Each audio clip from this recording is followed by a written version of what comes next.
This is NBK, nothing but Knicks. When Sim pass the assist, you know that it's number one show that breaks down the game. If you can't play defense, stay out my way. Dribble the ball, come down the lane. 5 seconds on the shot clock, who gon' win us the game? You wanna hear Nick updates and trade rumors? Post-game reviews, this the place you tune in. So tell a friend just to keep the ball moving. Like the page if you feeling the movement.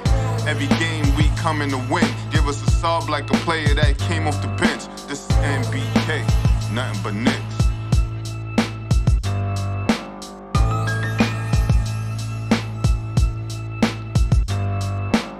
Knicks family, what's poppin'? It's your boy. And welcome to this morning's edition of the Shoot Around. It's going to be a short one, ladies and gentlemen. It's going to be a pretty short edition. Got my man Andy here. And we're going to run through a couple of topics really quick.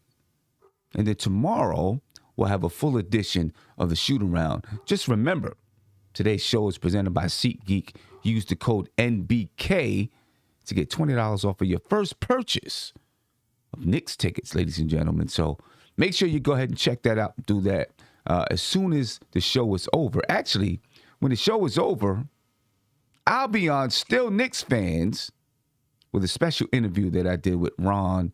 It's pre-recorded, but it's going to be pretty dope, so make sure you go check that out. All right, let me get my man Andy here so we can get this thing started.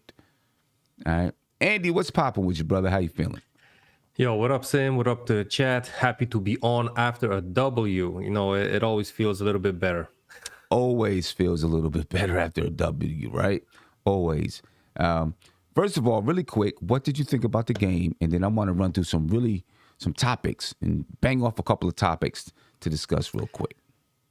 Yeah, like I said, Sam, you know, after a W, you pretty much feel really good about basically the whole game. I liked how we played.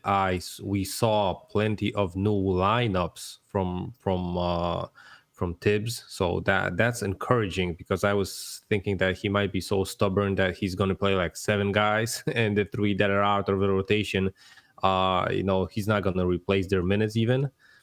I'm happy we saw Quentin Grimes get minutes. I was happy about his game yesterday, even though he didn't score like 15, 20 points, whatever. I was happy how he played.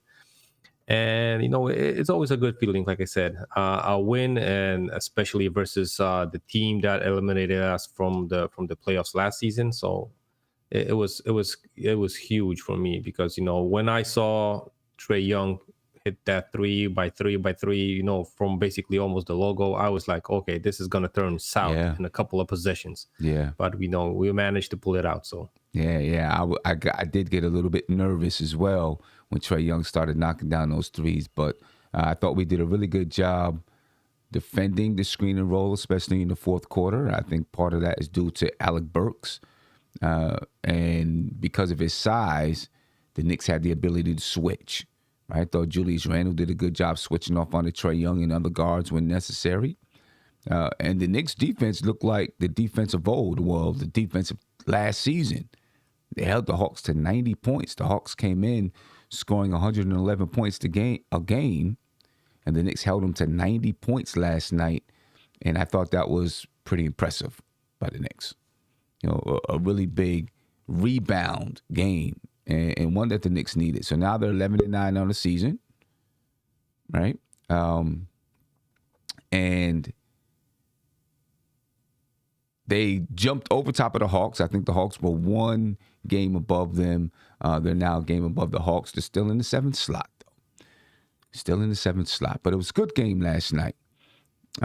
Alec Burks, though. Let's talk about Alec Burks. He had 23 points and 7 rebounds last night. He started in place of Kemba Walker, who was getting rest. And, of course, Derrick Rose is out because of an ankle injury. Andy, based on last night's performance and the way the defense looked, is it time to start Alec Burks over Kemba Walker? And if so, what happens to Kemba? Let's get it. Yes, listen, as far as I see it, and it's probably how Tibbs sees it also, I'm really happy about Alec Burks' game last versus the Hawks, but this is like only one game. he was the leading scorer for the Knicks, and not taking anything from him, from defense, offense, running the team, whatever, right? The only thing is that it was only one game, and we know Tibbs that he's not gonna turn around the whole thing because we had a good one game.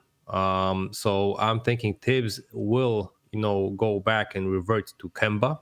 Let's call it that way, revert to Kemba. And listen, as good as this game was looking for the Knicks and for Burks, I probably don't see him getting like averaging the stats that he had versus the Hawks in next games, even if he would be starting, right? But I'm really happy about his game. Yeah, on both ends. For me, it's not about whether or not he's going to average 23. I know he's not going to average 23. And I agree with you, by the way. I definitely believe he's going to go back to Kemba. Although after last night's game, I do feel, and it's not that Alec Burks is this great facilitator and all of that kind of stuff, but I do feel he takes the ball out of Julius Randle's hands a little bit more and allows the offense to work and generate points without Julius Randle being involved. And I'm not saying that to say anything bad about Julius Randle. I think in the long run, it would help Julius Randle because he can get more rest. And when it's time for him to get buckets, he can go get buckets. So I do think it helps in that way. Last year, I couldn't stand Alec Burks in that starting unit.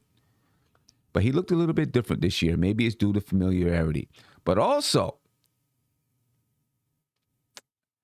I think it allows more defenders to get into the lineup because, in my opinion, if you replace Kemba Walker with Alec Burks, then Kemba Walker goes to situational, and you put Quentin Grimes in that second unit, and all of a sudden you're better defensively.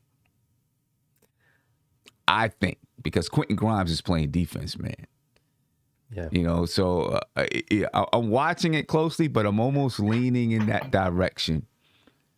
Man. And I hate to say it because, of course, Kemba Walker is a homegrown kid, but I'm leaning there. Josh, what's popping with you, man?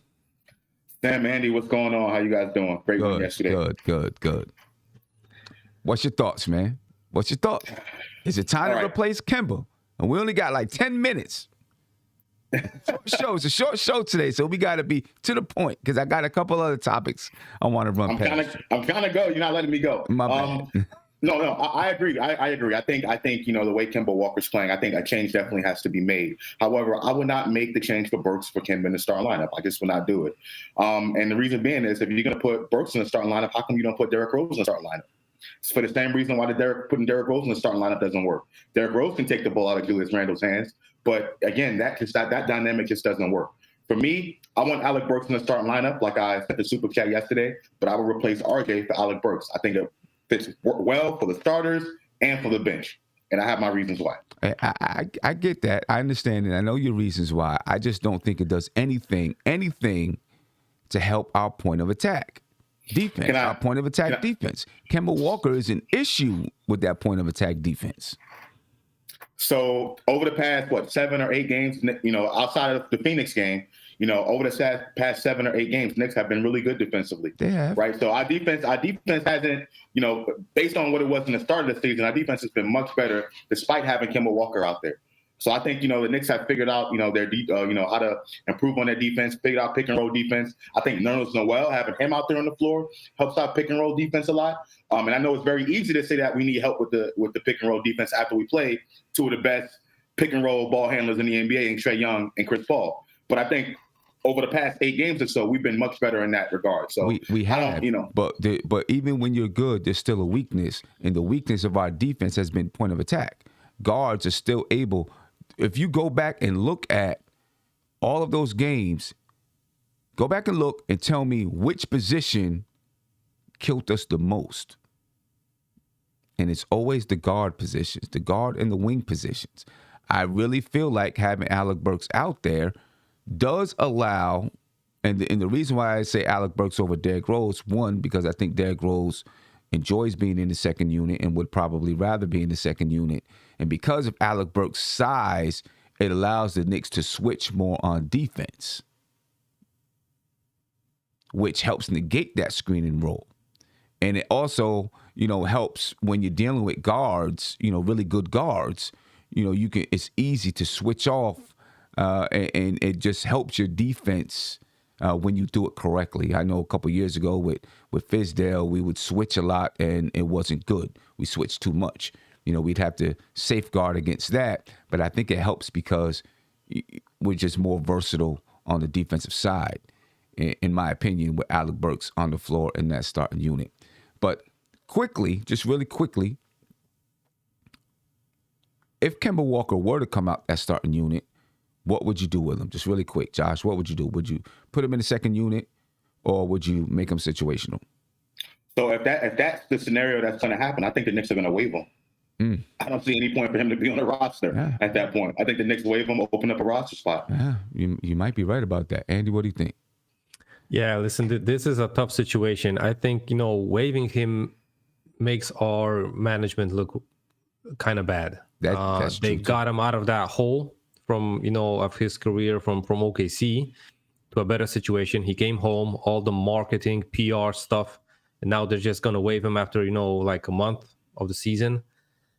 Listen, that's bad PR. I think, that's why also we're going to stick with Kemba being on the court and probably in the starting lineup. Maybe an injury would be a blessing in disguise for the Knicks, because I don't think they're going to revert and just cut his minutes to none. Let's remind ourselves that we also have McBride. So if Kemba is going to be situational, McBride is going to be like Westchester Knicks till the end of the season. Super situational. Yeah, he's gonna be like situational after Kemba loses his gear. So listen, it's gonna be bad for him also. So Yeah.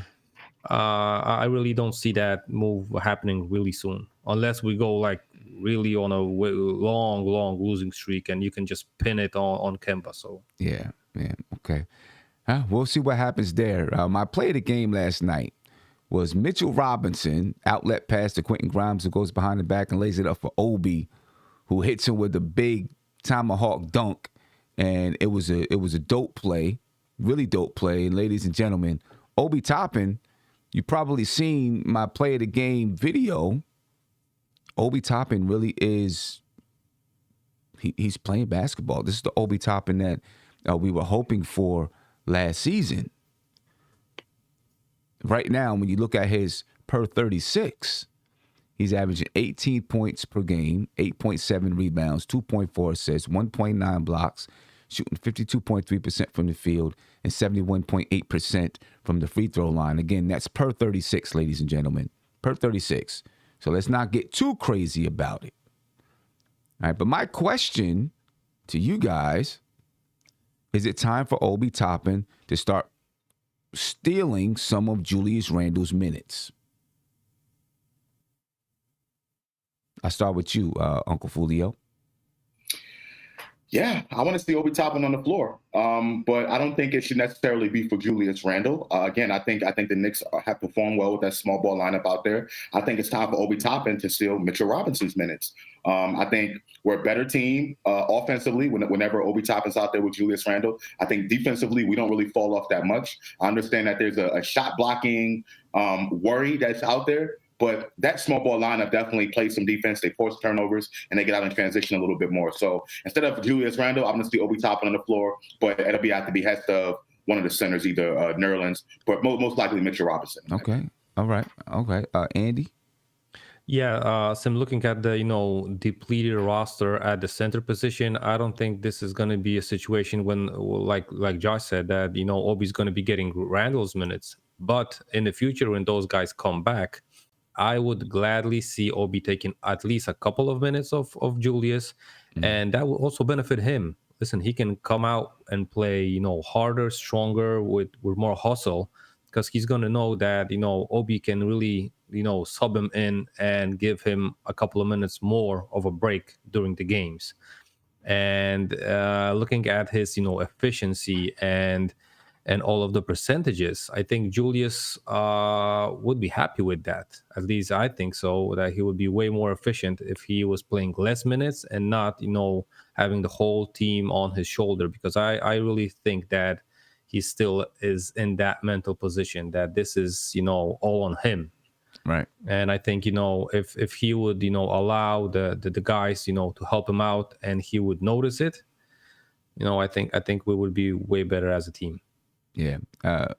Looking at Julius Randle's numbers over the last 10 games, he just hasn't been playing well. He just hasn't. He's not shooting the ball well. He's not he's playing defense, as best as he can, but he's just not shooting the ball well. He's not getting to his spots. I don't know. He's just struggling. With Obi Toppin, his game is very different from Julius Randle. He doesn't have to create a shot. He doesn't have to really worry about double teams. He can kind of float out in transition. He can get whatever is created for him. You know what I mean? And in some ways, sometimes it does open up the offense a little bit when Obi Toppin is out there on the floor. And sometimes the Knicks need that. You know what I mean? Julius Randle over the last 10 games, 16.8 points per game, 9.4 rebounds, 4.2 assists. He shoots 39.6% from the field and 32.1% from three. It's just been tough for him to find a good rhythm. Right now, obviously, he's getting 33 minutes per game. Obi Toppin's only getting 15 minutes per game. But when you look at those per 36 from Obi Toppin, his numbers are pretty much on par with Julius Randle, but he's shooting a higher percentage. He doesn't shoot as well from three. Obviously, you would never know until he actually plays 36 minutes if he can produce those type of numbers. You know what I mean? That's going to be interesting to watch for, in the future, because I think Tom Thibodeau was gaining some trust in Obi Toppin. Yeah, go ahead, Josh. So I just want to comment on something you said. You said Julius Randle's not playing well. I disagree. I think Julius Randle's not shooting well. But I think Julius Randle has a need, or he feels a need that this team desperately needs, and that's rebounding. Julius Randle can rebound the basketball better than anyone else on that team, better than any center. Obi is not as good of a rebounder as Julius Randle, and I think it's important to have Julius Randle on the floor. You take him off the floor, you lose that key element that's out there. This is NBK, nothing but Knicks. When Sim passed the assist, you know that it's #1 show that breaks down the game. If you can't play defense, stay out my way. Dribble the ball, come down the lane. 5 seconds on the shot clock, who gon' win us the game? You wanna hear Knick updates and trade rumors? Post-game reviews, this the place you tune in. So tell a friend just to keep the ball moving. Like the page if you feeling the movement. Every game we coming to win. Give us a sub like a player that came off the bench. This is NBK, nothing but Knicks.